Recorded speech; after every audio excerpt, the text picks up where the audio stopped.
बहुत बहुत धन्यवाद। सबसे पहले तो मैं आप सबके साथ मिलकर दादा के रही गांव में आए मेरे पिता तुल्य बुजुर्गों, मेरी माताओं, मेरी बहनों, मेरे भाइयों और देश का उज्जवल भविष्य प्यारे बच्चों, मैं आपका दिल से अभिनंदन करती हूँ, स्वागत करती हूँ। आज इंडियन नेशनल लोकदल का पूरा परिवार आप सब लोगों के बीच बहुत सारी प्रार्थनाएं लेके आपको जागरूक करने के लिए बहुत सारी नीतियां लेके आया है। मैं पूरे परिवार के साथ आपका अभिनंदन करती हूँ।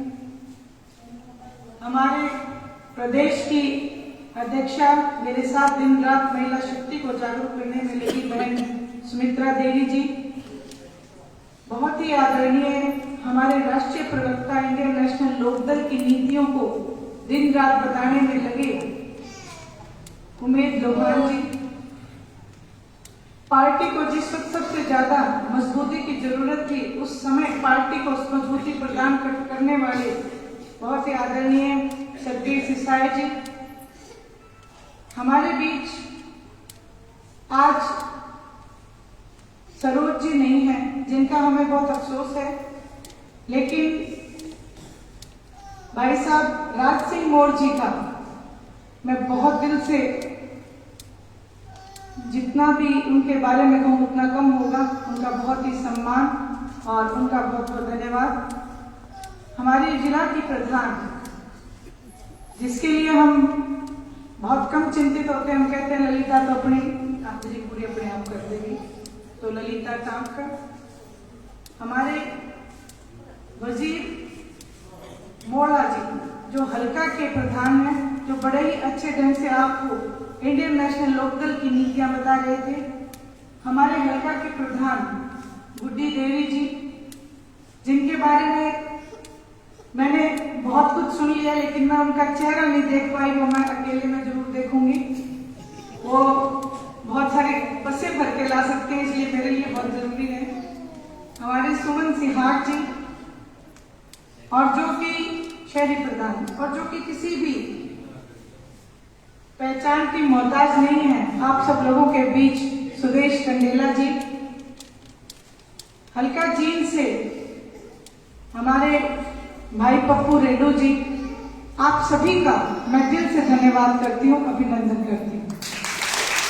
और यदि कोई भी नाम छूट गया हो तो उसके लिए भी मैं यही कहूंगी कि आप सब लोग हमारी ताकत हो।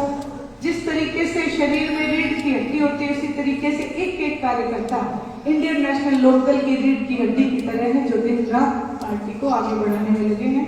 सभी का एक बार फिर से दिल से धन्यवाद। मैं भाई देवीलाल जी का और इनका भी बहुत दिल से धन्यवाद करती हूँ, हमेशा आदमपुर की चिंता इन्हें रहती है, तो इनका भी दिल से बहुत बहुत धन्यवाद। आज मुझसे पूर्व वैसे तो सबने बहुत कुछ पार्टी के लिए बताया, आदरणीय चौधरी देवीलाल जी के लिए जितना भी हम कहें उतना ही कम पड़ता है।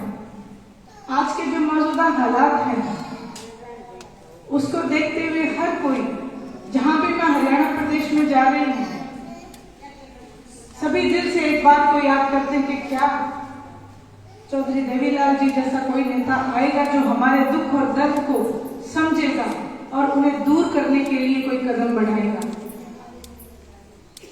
ऐसे में दिल में एक श्रद्धा जो है आदरणीय चौधरी देवीलाल जी के लिए, वो इतनी बढ़ जाती है कि हम चाहते हैं कि इंडियन नेशनल लोकदल सत्ता में आए और दोबारा उतने ही काम करे जितने की आस आज आम जनता, आम लोग लगाए बैठे हैं। हरियाणा प्रदेश की जनता का कोई कसूर नहीं है। पिछले 18 साल से जो भी नेता आता गया, जनता को ठगने का काम करता गया।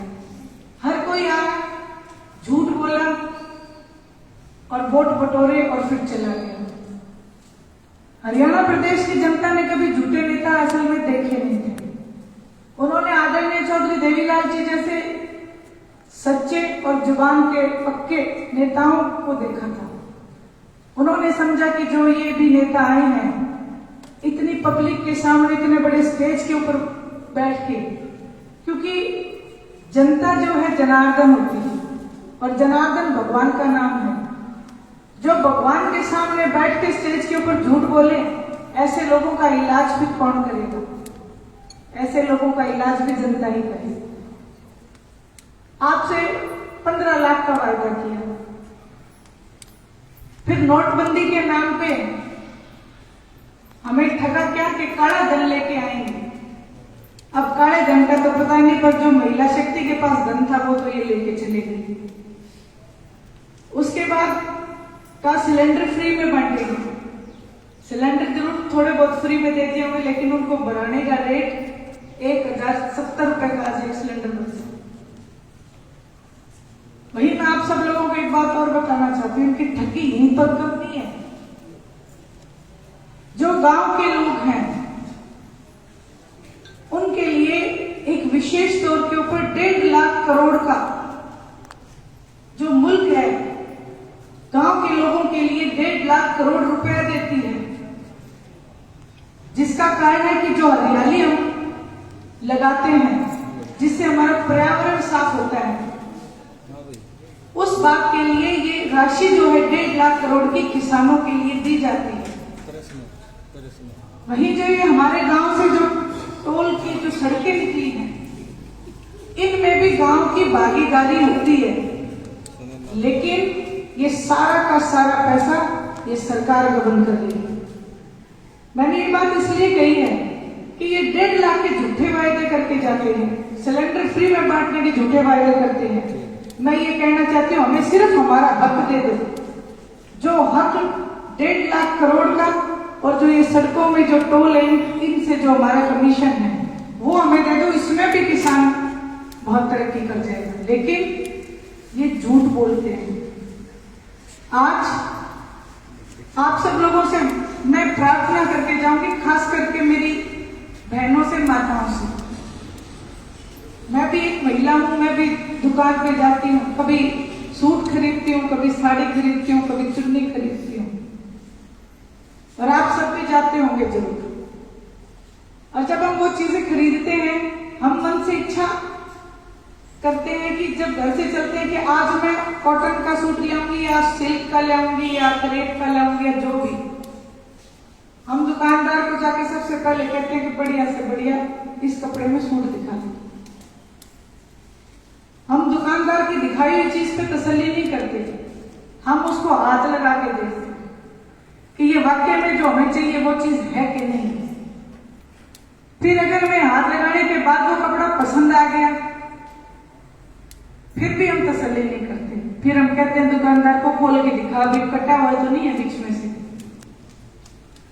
एक सूट या साड़ी के लिए हम 5 तरीके से छानबीन करते हैं, और फिर हम उसके पैसे देते टाइम भी हम ये कहते हैं कि ज्यादा मत लगा देना, रेट हिसाब का लगाना। इतनी खरीदारी के टाइम संभल के खरीदारी करते हैं। फ्रूट खरीदने जाते हैं, सब्जी खरीदने जाते हैं, हम एक एक सब्जी को चुन चुन के निकालते हैं, गली हुई सब्जी हम नहीं लेंगे, साफ साफ चीजें हम लेके आते हैं। आप सबसे मैं प्रार्थना करने आई हूं कि जब आप वोट डालने जाओ, इतनी छानबीन वहां पे जरूरी है, क्योंकि सूट तो हमारा फिर भी 2 महीने बाद 3 महीने बाद फट जाएगा, लेकिन जब हम वोट डालते हैं तो 5 साल तक हमारे सिर पे हमारे नेता रहते हैं, 5 साल। तो छानबीन कहां ज्यादा जरूरी है? वोट के समय। और वोट डालते समय आपको सिर्फ इतना ही करना है कि पीछे का रिकॉर्ड निकाल के देखो, कौन सी सरकार ने सबसे ज्यादा जन कल्याण की नीतियां हमें बना के दी है, और कौन से राज्य में हमारे वर्ग जो है, चाहे वो बुजुर्ग है, चाहे वो महिला है, चाहे वो बच्चे हैं, कौन से राज्य में सबसे ज्यादा काम हुए हमारे। और आज मैं आपसे ये भी दावा करती हूँ यहां खड़े होके, क्योंकि मैं भी जनता को भगवान कहती हूँ, तो मैं भगवान मानती भी हूँ। आज आप लोगों के बीच मैं भी ये बात कह के जाऊंगी कि जब आप ये जनता फैसला करेगी और जब आप ये सोचोगे कि कौन सी पार्टी ज्यादा, तो मैं आपको दावे से कहती हूँ इंडियन नेशनल लोकदल के सिवाय आपके पास कोई नाम नहीं आएगा। इंडियन नेशनल लोकदल एक ऐसी पार्टी रही है, आदरणीय चौधरी देवीलाल जी ने इस पौधे को लगा के हमें दिया है। इस पौधे को लगाते वक्त उन्होंने इतनी जन कल्याण की नीतियां बना दी कि किसी के लिए कोई कसर नहीं छोड़ी। आपके बीच आज ये बात कह के जा रही हूं, आप याद रखो और आप याद करो कि पिछला जमाना भी क्या था। उसके बाद आदरणीय ओम प्रकाश जी चौटाला ने बागडोर संभाली। आदरणीय ओम प्रकाश जी चौटाला ने नौकरियां दी, 3206 नौकरियां जो उन्होंने टीचर्स की दी उसको मुद्दा बनाया गया और विपक्ष ने उस बात को इतना घुमाया कि 3206 नौकरियां दी हैं, इसमें गबला आदरणीय चौधरी ओम प्रकाश जी चौटाला के ऊपर ये इल्जाम लगाया गया। आप लोगों के बीच फैसला फिर आप लोगों के बीच में है कि यदि वो नौकरियां गलत थी, अगर नौकरी गलत थी तो नौकरी करने वाले भी गलत हुए कि नहीं हुए, उनको नहीं हटाया गया। आदरणीय ओम प्रकाश जी चौटाला के ऊपर केस पे केस बना दिया गया। ये एक राजनीतिक साजिश थी जिसके तहत उनको हटाना था कि अगर ये फिर रहे, क्योंकि आदरणीय चौधरी देवीलाल जी का खून है, चौधरी देवीलाल जी का बेटा है, ये फिर ऐसी नीति बना देगा, हम फिर हाथ पे हाथ बैठे रहेंगे। ओम प्रकाश जी चौटाला ने जब मुख्यमंत्री थे, जैसा कि बहन सुमित्रा जी ने आपको बताया कि वो गांव गांव आते थे, उनका सिर्फ एक मात्र सोच यही थी कि जब मैं गांव में जाऊंगा, क्योंकि मैं मुख्यमंत्री हूं, और जब मुख्यमंत्री गांव में आता है, जिस सड़क से मुख्यमंत्री जाता है वो सड़क रात बना दी जाती है प्रशासन के द्वारा। वो ये सोचते थे कि मैं गांव में जाऊंगा, एक तो गांव का विकास तरक्की से जल्दी होगा, गांव की तरक्की होगी।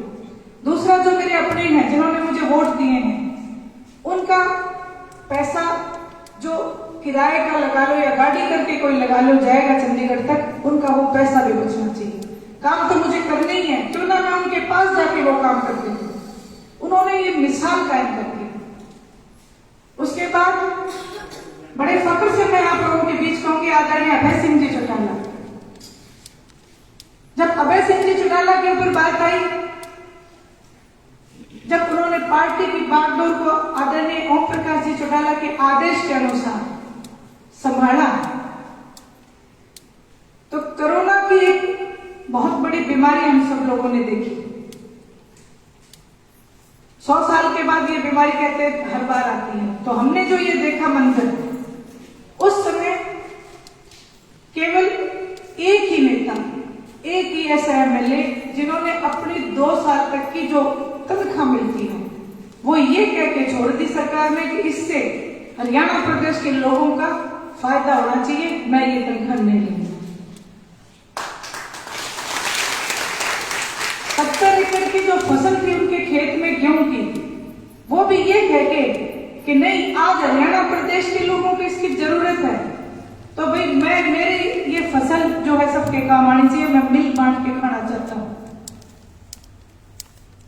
फिर उसके बाद आया किसान आंदोलन। किसान आंदोलन में जब किसान कभी तो दिल्ली की तरफ आस लगा के बैठा था, कभी हरियाणा प्रदेश के विधानसभा की तरफ आस लगा के देख रहा था, और ये बार बार पुकार थी किसान आंदोलन में से, किसानों की पुकार थी कि जो नेता अपनी कुर्सी को छोड़ के हमारे बीच आएगा, हम उसी को अपना मंच देंगे और वही हमारा सच्चा सिपाही मानेंगे। ऐसे समय में इंडियन नेशनल लोकदल को आप सबने एक सीट से आशीर्वाद दिया हुआ था, सिर्फ एल नागपुर से। वहीं जो काम विपक्ष का है, कांग्रेस को बहुत सारी सीटें मिली हुई थी। आदरणीय अभय सिंह जी चौटाला ने कहा कि आओ मेरे साथ, आज हम किसानों की मदद के लिए चलते हैं। आज किसान और मजदूर हमारी तरफ आस लगा के बैठा है। आज इन्हें हमारी जरूरत है। ये गद्दी देने वाले यही लोग हैं। उस समय कांग्रेस के सभी नेताओं ने, सभी एमएलए ने अपने अपने काम बंद कर लिए थे, कोई साथ खड़ा होकर नहीं आया। अभय सिंह जी चौटाला ने कहा कि कोई बात नहीं, मैं एकला ही भुगतूं। और मैं ऐसे वंश का बच्चा हूं जिन्होंने हमेशा अपने आप को साबित किया है, और उन्होंने ये कहते हुए कुर्सी से त्याग पत्र दिया कि मुझे कुर्सी ज्यादा प्यारी नहीं, कुर्सी देने वाले लोग ज्यादा प्यारे। आज इन तमाम बातों का जिक्र मैं आपसे इसलिए कर रही हूं, मुझे पता है आपको देर तो बहुत हो रही है, लेकिन मैं पहली बार पेटवाड़ में आई हूं, मैं सारी बातें कह के जाऊंगी। वहीं जहां उन्होंने त्याग पत्र दिया, फिर दोबारा से इलेक्शन हुआ। ऐलनाबाद का इलेक्शन हरियाणा की जनता से छुपा नहीं है, क्योंकि एक इलेक्शन था जिसको न केवल हरियाणा, हिंदुस्तान और पूरी दुनिया ने देखा। और उस इलेक्शन में जो देखा कि सारे के सारे एक साथ, जिसमें कांग्रेस के मुख्य रूप से भूपेंद्र सिंह जी हुड्डा मंच पे जाके सबके सामने, फिर भी मैं कहूंगी कि जनता जनार्दन के सामने खड़े होकर उन्होंने एक बात कही कि कांडा तो मेरा मित्र है जो कि भारतीय जनता पार्टी से इलेक्शन लड़ रहा था।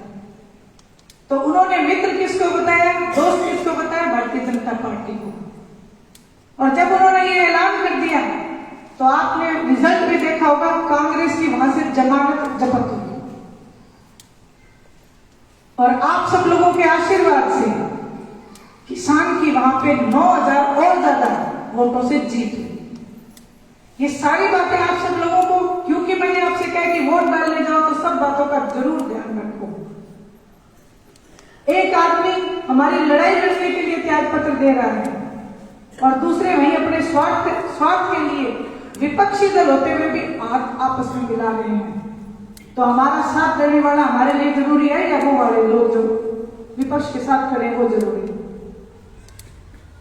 वहीं आज आप लोगों को ये बात कहने का एक और मकसद था कि आने वाला जो समय है उसमें भी आप लोगों के बीच चुनाव आएगा। जिला परिषद का चुनाव आपके बीच आएगा। और वहीं 25 सितंबर को आदरणीय चौधरी देवीलाल जी का जो जन्मदिन हम बड़े धूमधाम से हरियाणा प्रदेश के साथ मिलकर मनाते हैं, वो जन्मदिन भी है। तो इन दोनों बातों को आप जरूर ध्यान रखना, क्योंकि जब हम मकान बनाते हैं और मकान बनाते समय सबसे पहला काम होता है हमारा नींव का। तो ये जिला परिषद के चुनाव और ये जो 25 सितंबर की रैली, ये हमारे नींव का काम करेगी। आप नींव पक्की तरीके से रख दें, और जब आप ये नींव रख दोगे तो मैं आप लोगों के बीच वादा करके जाती हूँ, आदरणीय ओम प्रकाश जी चौटाला, आदरणीय अभय सिंह जी चौटाला ने जो पार्टी के लिए, जो हमारे हरियाणा प्रदेश के लिए जो नीति बनाई है, उनमें सबसे पहली नीति क्या है कि जो पेंशन मौजूदा सरकार, भारतीय जनता पार्टी के लोग बुजुर्गों की पेंशन को काटना चाहते हैं, लेकिन आदरणीय अभय सिंह जी चौटाला ने कहा है कि जो पेंशन ये काटना चाहते हैं, मैं उसी पेंशन को, सरकार बढ़ा लो, उसी पेंशन को 11,000 रुपए करने का काम है। जहां पेंशन को 11,000 रुपए करेंगे, वहीं आए दिन हमने एक और बहुत बड़ी मुसीबत देखी है हमारे नौजवान बच्चों की। नौजवान बच्चे आए दिन बेरोजगारी से परेशान होंगे। कई बच्चों ने तो आत्महत्या तक की कि हम बेरोजगार हैं, हम अपने माँ बाप को क्या मुंह दिखाएंगे। तो ऐसी स्थिति से हरियाणा प्रदेश को निकालने के लिए आदरणीय ओम प्रकाश जी चौटाला, आदरणीय अभय सिंह जी चौटाला ने हरियाणा प्रदेश की जनता से यह वायदा किया है कि आप अपना राज बना लो, हर घर में एक नौकरी, और जब तक उस बच्चे को नौकरी नहीं मिलेगी तब तक 20,000 रुपए बेरोजगारी भत्ता देने का काम। ये तो मैं आपको सिर्फ जो मेन चीजें हैं वही बता रही हूं। जो पार्टी की नीतियां हैं वो तो अनगिनत हैं, लेकिन जो मेन चीजें हैं, अब जहां बुजुर्गों का जिक्र कर दिया, जहां बच्चों का जिक्र कर दिया, वहां जो 60 साल से कम की जो महिलाएं हैं, 60 के ऊपर का तो हमारा बंदोबस्त आदरणीय चौधरी देवीलाल जी करके गए थे और अभय सिंह जी चौटाला उसको और पक्का कर देंगे। जो 60 साल से कम की जो मेरी बहनें हैं, जो चूल्हे चौके तक सीमित रह जाती हैं, उनके लिए हरियाणा प्रदेश की हर एक महिला को 1500 रुपए एक सहायता राशि शुरू करने का प्रति माह हम शुरू करेंगे। ये जो सारी चीजें हैं, ये जो सारी बातें हमारी हैं, ये वायदा आदरणीय अभय सिंह जी चौटाला का है, क्योंकि वो इस बात के लिए भी जाने जाते हैं कि वो या तो बात करते नहीं, करते हैं तो ठोस और पक्की बात करते हैं और सच्ची बात करते हैं। इसलिए आप सबसे अनुरोध करके जाऊंगी, प्रार्थना करके जाऊंगी कि आप ज्यादा से ज्यादा उनकी मदद करें, ज्यादा से ज्यादा उनका साथ दें।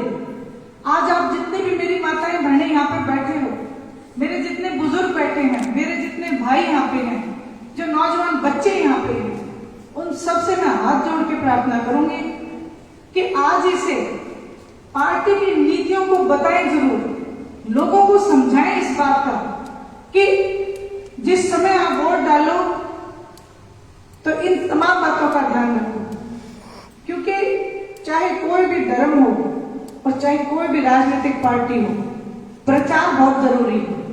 और जब आप इन सब बातों को लोगों के बीच लेके जाओगे कि आप हमारे साथ आओ, हम एक ऐसी सरकार बनाएं जिससे कि आम जनता की भावना का भला हो सके, जिससे कि आम जनता का भला हो सके, तो हम सब मिलके, मैं भी आप लोगों के साथ हूं, हम सब मिलके फिर से इंडियन नेशनल लोकदल को मौका दें, ताकि हम अपने बच्चों का, और कहते हैं ना, फसल और नस्ल की लड़ाई, मजदूर कमेरे किसान की लड़ाई, गरीब आदमी की लड़ाई को लड़ने में निपुण हो सके।